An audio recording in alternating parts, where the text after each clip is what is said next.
The soft glow of a desk lamp pushed back the darkness in Keanu Reeves' study, casting long amber shadows across a tangle of open scripts, handwritten notes, and the quiet chaos of half-finished thoughts. The rest of the house had gone still, the way it always did past midnight, silent but not empty. Outside, the California coastline whispered in salt and wind. But inside, Keanu sat motionless, elbows on the oak desk, his fingers slowly turning an old photo framed at. It was one of those pictures you don't take for glamour or memory, but because something in the moment begged to be kept. His mother, Patricia, smiling on the porch of the home he'd bought for her years ago. Her hand rested over his, sunlight caught in her hair, and in her eyes the kind of pride that didn't need words. It was the house she'd always dreamed of, the one he had quietly promised himself he'd give her since he was a kid. For a long while, Keanu stared at it, not just seeing it, but feeling it. His tea had gone cold. When the phone buzzed, it vibrated against the desk like a sudden ripple in a still lake. He glanced at the screen. Unknown number. Late hour. A voice. Inside him whispered, "Let it go to voicemail." But another voice, quieter and deeper, told him to answer. So he did. "Hello," he said, voice low, cautious. "Mr. Reeves." The voice on the other end was warm, soft, practiced in saying difficult things. "I'm sorry to call so late. My name is Marlene. I'm a nurse at Valley Pines Hospice in Hamilton." He sat up straighter, his chest tightened. "Hamilton, I'm calling about Gerard Reeves." His father's name fell into the room like broken glass, sharp, sudden, and impossible to ignore. Keanu didn't speak. He couldn't. The name carried too much with it. Disappointment. Silence. The kind of ache that grows old with you. Marlene seemed to understand the pause. He was admitted a week ago. Stage 4 pancreatic cancer. He's declining. Quickly, her voice wavered but didn't break. "He hasn't asked for anyone. Not until today." Keanu's breath caught. He's been asking over and over if his son would come. The words didn't quite register at first. His son. Not Keanu. It's not by name. Just the role. The title. A tether to a man he hadn't spoken to in over a year. Their last exchange had been bitter, final. No closure. No middle ground. Just slammed. Doors and words said too late. He kept saying, "Will my son come?" Marlene continued gently. It's the only thing he said clearly all day. Keanu stood, moving toward the window, his body numb, his heart doing strange things in his chest. Ow! The moonlight threw silver streaks across the glass. He pressed his hand to it, grounding himself in something cold and real. Did he ask for me by name? His voice was barely there. "No," Marlene said. "Just his son." A beat passed. Then another. "I know this might be hard," she added. "And I'm not calling to pressure you. I've just seen it before. Sometimes it helps just to say goodbye, even if it's complicated." Keanu didn't answer. "You don't have to decide now," she said. "I just thought you should know. There may not be much time." When the call ended, the silence it left behind wasn't empty. It was loud. Keanu stood in the middle of the room, the phone still in his hand, staring at the picture of his mother again. Her eyes always kind.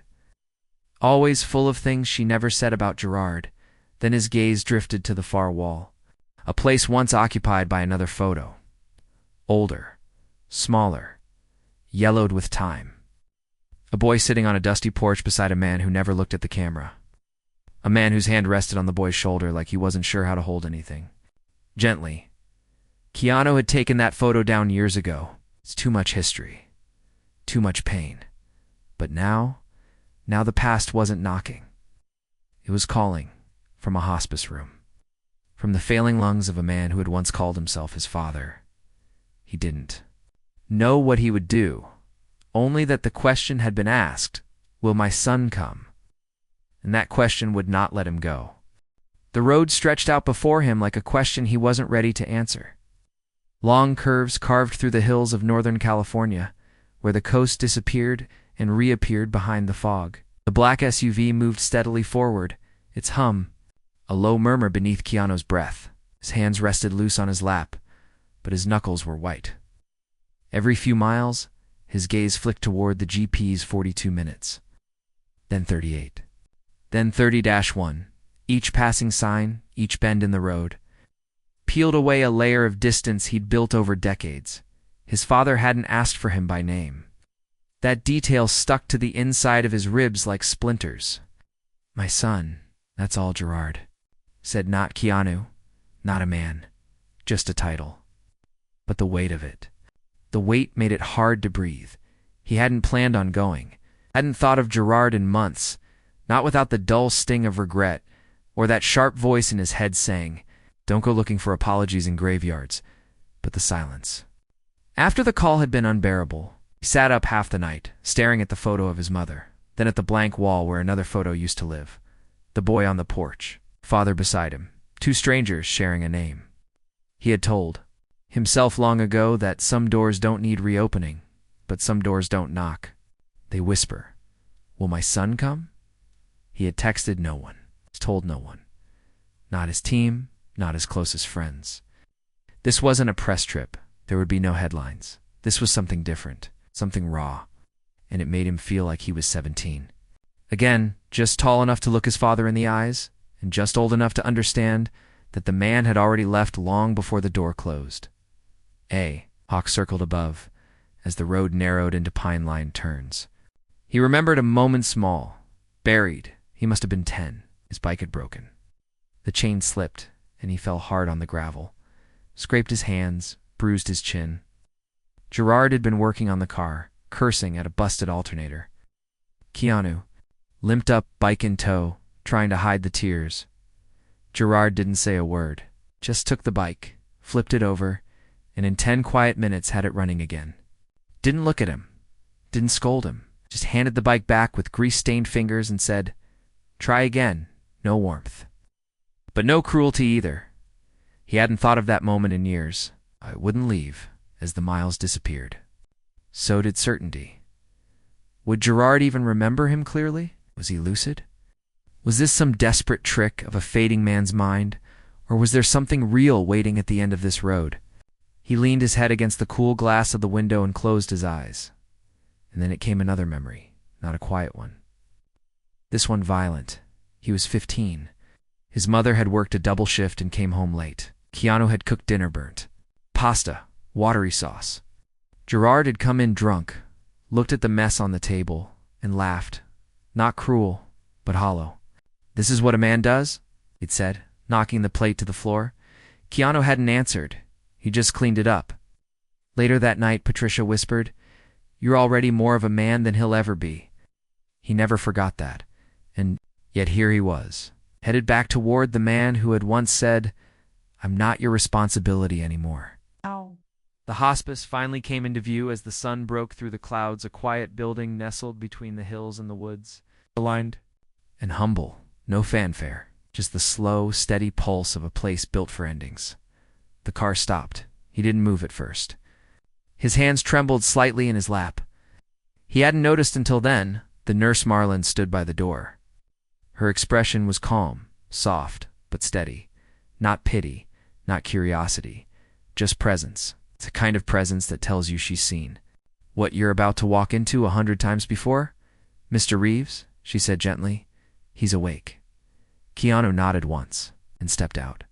His boots crunched on gravel as he walked to the front door. It opened slowly, the smell of antiseptic. And lavender brushing past him, Marlene led the way. He followed, silent. The halls were lined with faded Photozong soldiers, old flags. Drawings taped to the wall from grandchildren who visited once and never returned. Room 4.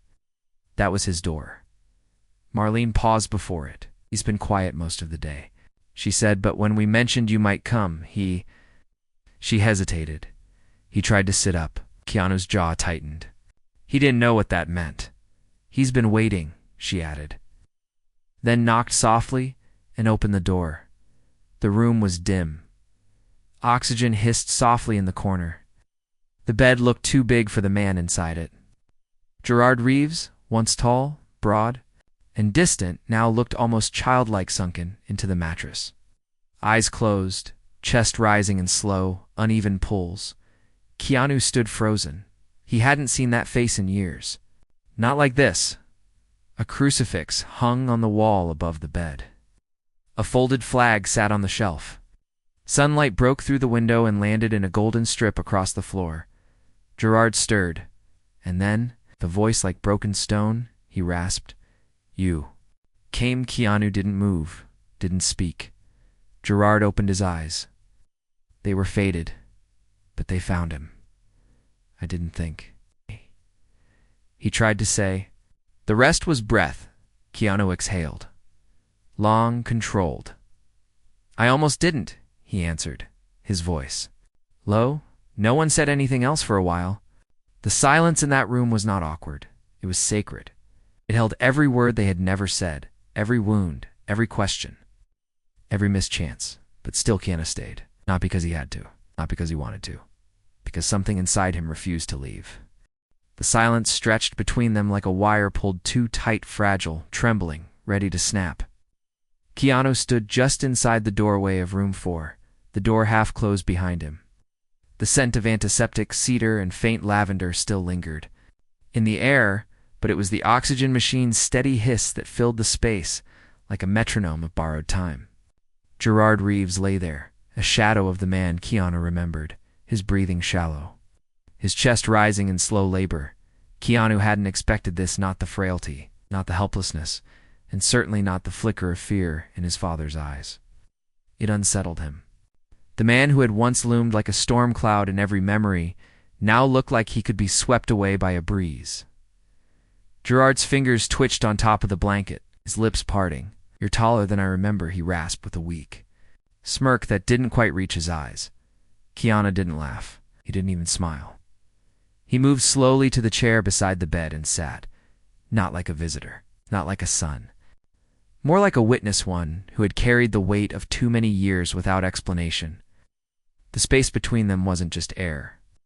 It was filled with the ghosts of birthdays missed, apologies unspoken, and a childhood lived in the echoes of slammed doors and silence. Gerard coughed, thin and sharp. Keanu instinctively reached for the water glass on the tray, lifting the straw to his father's cracked lips, never break in tiny sips, never breaking eye contact. There was something in those eyes, not regret, not exactly, something older, worn down, almost afraid. "You don't have to stay," Gerard murmured when he pulled back. "I didn't call you to. You didn't call me?" Keanu interrupted quietly. A nurse did. Gerard blinked, and for a second, there was nothing but the beeping. "Monitor, right?" he said at last, nodding slowly. "That sounds about right." Keanu leaned back in the chair, his arms folded loosely. His face was unreadable. "So," Gerard continued, "what now?" "Sit here while I fade out for the death rattle, then go back to your world of red carpets and cameras." The bitterness in his tone was faint, but still there, diluted now by age and weakness. But not gone. Keanu stared at him for a long moment. "I don't know what I'm doing here," he said. "Maybe I just didn't want to wonder what you look like in the end." Gerard's mouth opened. No sound came. Not yet then. Unexpectedly he laughed. A dry, hollow sound. "It's fair." Keanu didn't respond. He looked out the window where wind stirred the tall pines, and a crow perched on the ledge for a second before taking flight. "I kept a box," Gerard said suddenly. "In my closet. Letters I never sent. Newspaper clippings, interviews, one photo of you and your mom on some red carpet. You were in a black suit, she wore silver. You looked like her." Keanu's eyes shifted. Something inside him wavered, but he said nothing. Gerard turned his head slowly toward him. "I wasn't proud of what I did, but I was proud of you. Just never knew how to say it without sounding like a fraud." "You didn't try," Keanu said, his voice sharp but quiet. "That's the part that stuck." Gerard nodded weakly. "Yeah, I know." Another silence fell, deeper this time. "I remember one thing," Keanu said, surprising himself. "I was 7. You picked me up from school. I didn't know you were coming. Mom must have been working late. You took me to this rundown movie theater on Ventura Boulevard. We watched a sci-fi double feature. You got us popcorn even though we couldn't afford it. Let me stay for both movies. Gerard smiled faintly. I remember that. He wouldn't stop quoting the robot. For days. Keanu nodded once. It was the last time you made me feel like you wanted to be around me. Gerard's smile faded. I was so damn scared, he said softly. Not of you. Of being a father. Of doing it wrong. And then, I did it wrong anyway. His eyes welled not with tears, but with something older. Shame. Weariness. I thought you hated me, he whispered. I did, Keanu said simply. And then I didn't care. And then, somehow I did again. Gerard exhaled. Like the wind had been knocked out of him. He shifted in the bed, wincing. Keanu stood, walked to the window, arms crossed as he looked out at the trees. You know, people ask me all the time where the sadness in my eyes comes from. It's like it's a brand, a mystery, something poetic. He turned around, met his father's eyes. It came from growing up with a ghost who was still alive. Gerard closed his eyes. A single tear slipped from the corner and traced the line of his hollow cheek. I'm sorry, he said, and it wasn't loud. It wasn't dramatic. It was the kind of sorry that tasted like blood, old thick. Earned too late. Keanu didn't answer. He walked back to the chair and sat down again. And for the first time since he entered that room, he reached forward just enough to rest his hand lightly over his father's frail one. No speeches, no fanfare, just warmth, real, fragile, alive. The rain began sometime after midnight light at first, barely more than a mist against the hospice windows. It tapped softly on the glass, a hush in rhythm with the oxygen machine's whisper. Keanu didn't sleep. He hadn't moved much in hours.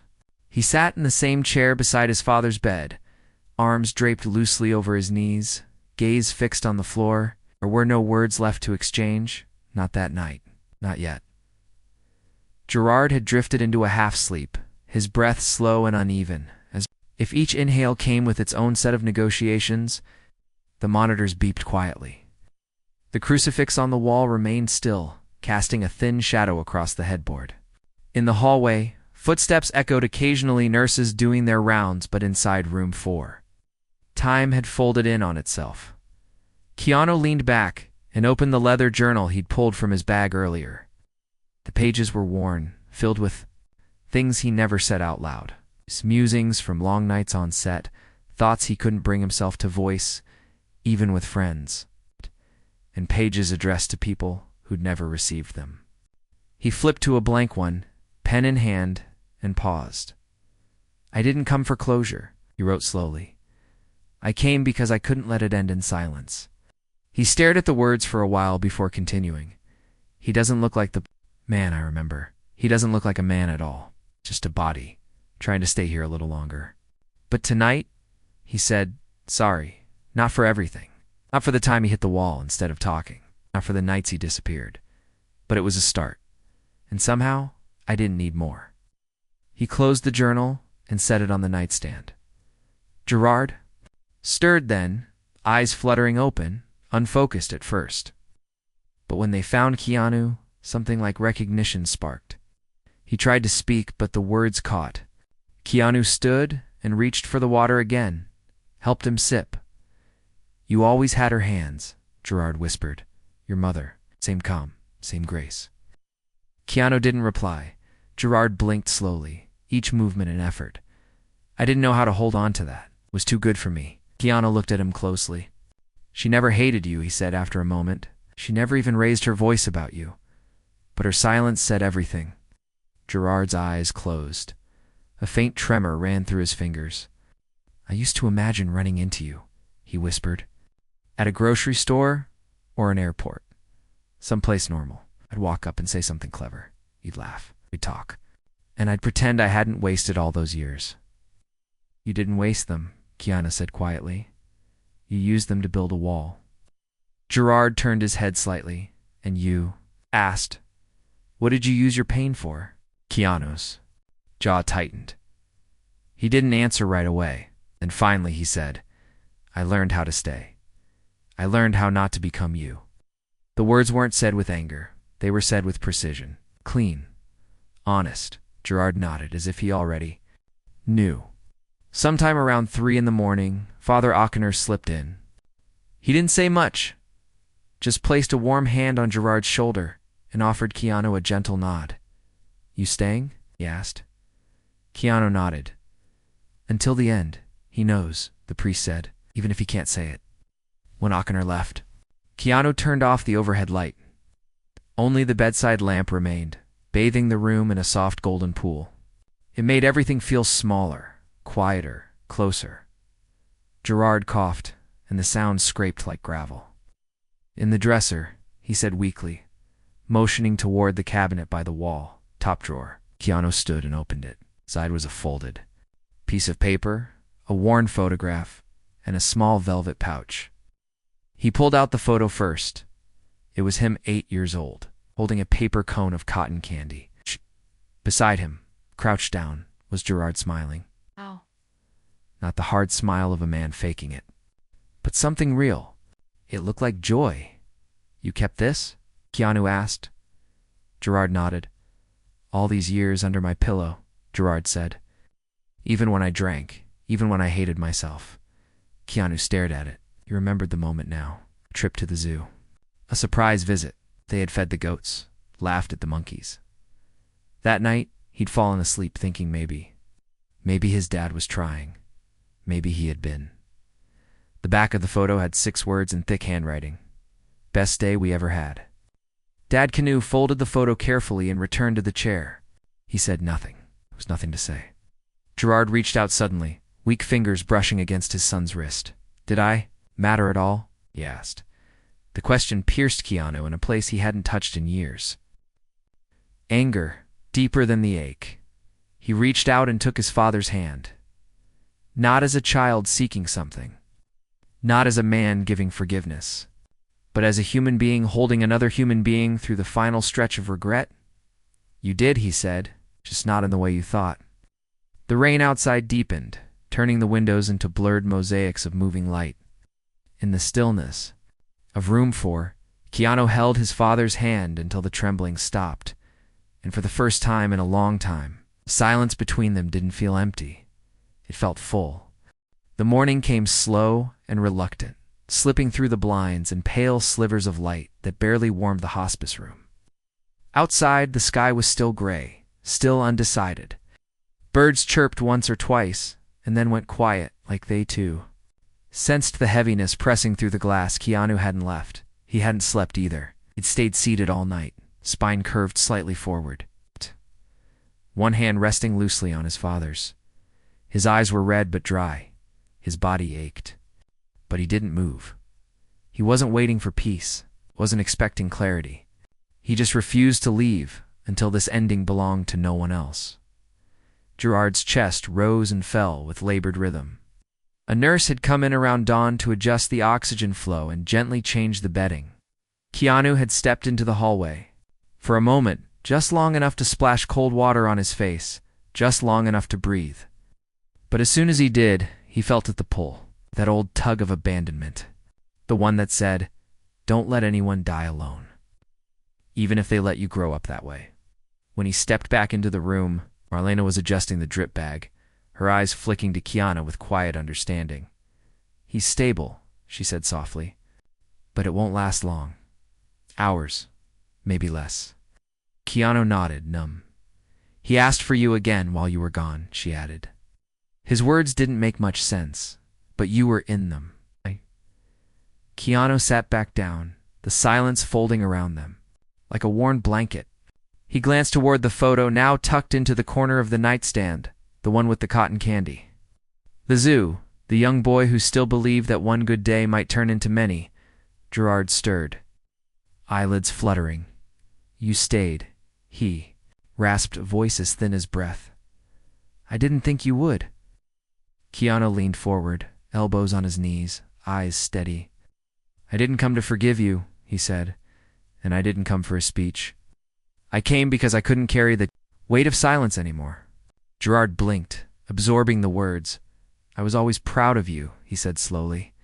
But pride turned into shame, and shame turned into distance. Keanu tilted his head. He built that distance, brick by brick. Every missed call, every insult, every vanishing act. And when I finally stopped asking why, that's when I started healing.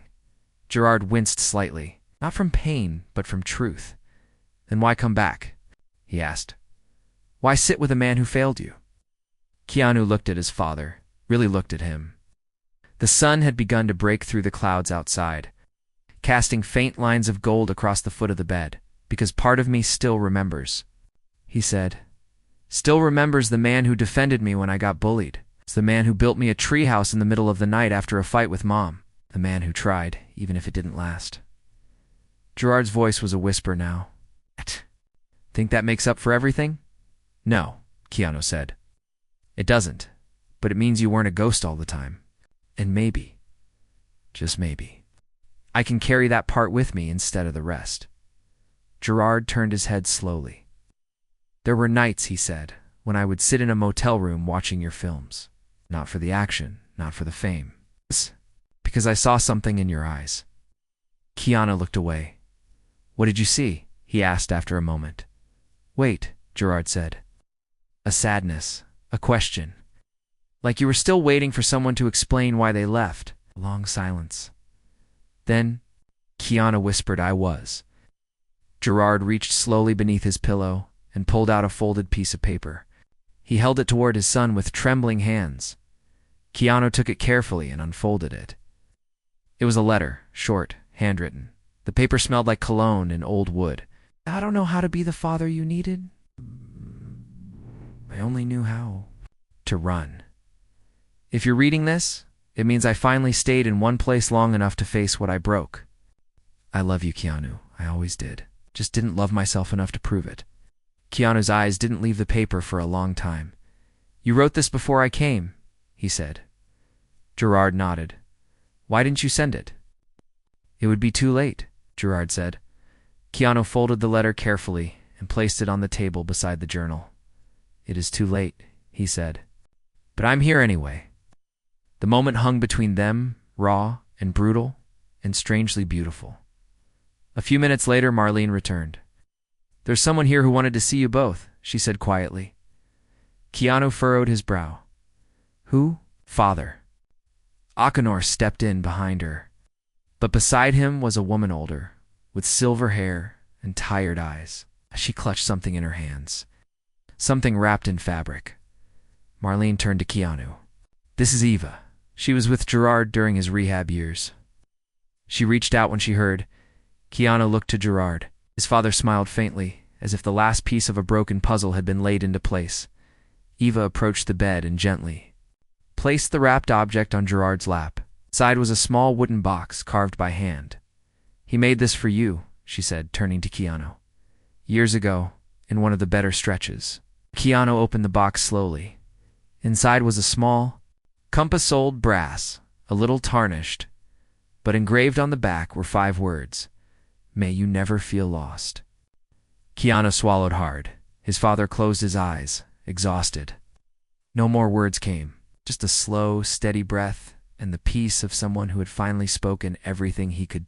Keanu reached for the compass and held it tight, not as a symbol of what he had missed, but as proof that something had still been left behind. The sun had dipped below the hills, dragging shadows across the hospice grounds like long fingers reaching backward through time. The light outside was dim now, that dusky blue-gray that slips between evening and night, a color Keanu had always associated with endings. Endings of shows. Endings of chapters. And now, endings of lives inside the room. It was still. Gerard Reeves lay motionless beneath the blanket, his chest rising in slow, uneven tides. His mouth parted slightly with every breath, as if each inhale asked for permission. Keanu sat by the bed again, the small wooden compass still in his hand. He hadn't let go of it since Eva handed him the box. It was light. The meaning behind it felt heavier than any award he'd ever held. The engraving echoed in his head like a whisper. May you never feel lost. And yet, for most of his life, Keanu had been exactly that, lost in the absence of a man who was supposed to teach him how to stay grounded. How to fight without cruelty, how to speak without hurting, how to love without disappearing. But here now, there was no one left to teach. Only a father who had arrived at the end of his road too late, and a son who had already learned to walk. Without a guide, Marlene entered quietly. Carrying a cup of coffee and a small blanket. "It's going to be colder tonight," she said softly, draping the blanket over Keanu's shoulders. "First night of real winter." He nodded, not looking away from Gerard. "Has he said anything?" "No, not since this afternoon," Marlene replied. "But he knows you're here." "That's the strangest part," Keanu murmured. "Didn't know how to stay when he was strong. Now he's staying when he can't even move." Marlene said nothing. She simply rested her hand on Keanu's shoulder for a moment, then left the room as quietly as she came. Keanu leaned forward and placed the compass on the nightstand beside the photograph, the journal, and the folded letter. He looked at his father. "You know," he began, "I used to imagine this too, but it didn't look like this." He stood and walked slowly to the window, his voice still soft. "I pictured a hospital, maybe, or a courtroom, something dramatic. Maybe you'd collapse in front of me and beg for forgiveness. Maybe I'd walk away." He looked down at his reflection in the glass, tired eyes, unshaven, older than he felt, and yet somehow lighter than before. "But life doesn't work like that," he said. "We don't always get apologies in time. We don't always give forgiveness when it's asked for." He turned back to the bed. "Sometimes we give it when no one asks. Not because it's deserved, but because we can't carry the weight any longer." Gerard's hand twitched. Barely, Keanu walked back and took it gently in his own. The room grew colder. The wind outside picked up, whistling through the cracks in the old frame. A storm was rolling in slow, creeping, inevitable. Suddenly, the monitor beside Gerard beeped irregularly. Keanu sat up straighter. The nurse's voice called from the hallway. And within seconds, Marlene was at the bedside, checking vitals, adjusting. The line, "His pulse is dropping," she said, not to him, but to the chart, the air. The moment itself. Keanu held his father's hand tighter. Gerard's eyes fluttered, then opened barely. They locked onto Keanu's with startling clarity, and then he whispered. The words came slow, broken, and quiet. But Keanu heard every syllable. "You were the only thing I did right." Keanu felt his throat tighten, ache behind his eyes throbbed, but he didn't cry. Not yet. He leaned forward, forehead against the back of his father's hand. "I'm here," he whispered. "You're not alone." A long breath followed, then silence. No beep, no gasp. Just stillness. The room fell quiet again. No movement, no voice, no wind. Even the storm outside seemed to hold its breath. Marlene checked the monitors, then gently pressed her fingers to Gerard's wrist. She waited, and then she nodded slowly. "He's gone," she said softly. Keanu remained still. The hand in his own now felt heavier. Not cold yet, but empty in a way that could never be refilled. He sat like that for several long minutes. There were no sobs, no shaking. Just the steady breath of a man who had finally let go of something he hadn't known he was holding for decades. When Marlene stepped out to give him a moment, Keanu reached into the drawer of the nightstand. He pulled out his journal again, opened to a fresh page. "He's gone," he wrote, "but I stayed. And that matters more than I thought it would." He stared at the sentence, then added, "Some things break quietly, some things heal the same way." He placed the pen down and looked at his father's face one last time. Then, without ceremony, he leaned over and gently pulled the blanket up to Gerard's chin, not as a goodbye, but as an act of care. One final gesture from a son who had nothing left to prove, and everything left to feel.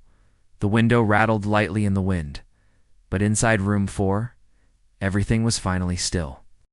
The morning after his father died, Keanu Reeves stood alone beneath a canopy of gray sky. The hospice behind him was silent, now more so than usual. Not because people weren't moving or machines weren't humming, but because something had left the building that could never be replaced. Something heavy and complicated, something that had lived in room 4 for far too long.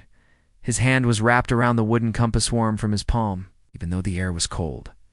He hadn't planned to keep it, last night he thought. He would bury it with Gerard. But now he wasn't so sure. It felt like a map he didn't know he needed. Not to find his way forward, but to understand where he had already been. The funeral was small. Gerard hadn't asked for anything elaborate. If he had left behind wishes, they were locked in his silence. A few veterans came, quiet and rigid. In their worn jackets, one of them saluted as the casket was carried out. Another man in his 70s wiped his eyes and whispered he was better than he believed he was. Father O'Connor presided over the service. No sermon, just truth. This man lived through many battles, he said, his voice steady under the cold sky. Some on fields, others in his soul. But in the end, he asked for only one thing, his son. And his son came. Keanu stood apart from the rest, not for attention, not for privacy, just out of habit. Grief had always been a quiet thing for him, an internal storm with no lightning, no thunder, only rain. When the service ended, people drifted away in silence, nods, handshakes, a few touches to the arm. Eva stood nearby, her hands folded over her chest like she was trying to keep something from falling apart inside her. Keanu gave her a small nod. She returned it. He stayed behind when everyone else left. The coffin sat beneath a tree, the brass plaque catching the dull light. Gerard Reeves, veteran, father forgiven. Keanu pulled something from his coat pocket. The photograph, the one from the zoo, folded at the edges, worn from years under a pillow, still soft in color. He hesitated, then placed it gently on top of the coffin. It didn't feel like closure. It didn't feel like goodbye. It felt like acknowledgement. We were here once, and it mattered. He whispered, "Thank you for trying." Then he turned and walked, but not toward the car, not toward the road. Instead, he wandered down a path behind. The hospice, a path barely anyone used. Gravel mixed with fallen leaves, the trees above him trembling in the wind. At the edge of the path stood a garden overgrown, mostly forgotten. Benches cracked by time, a few broken pots, and yet lavender still bloomed through the weeds.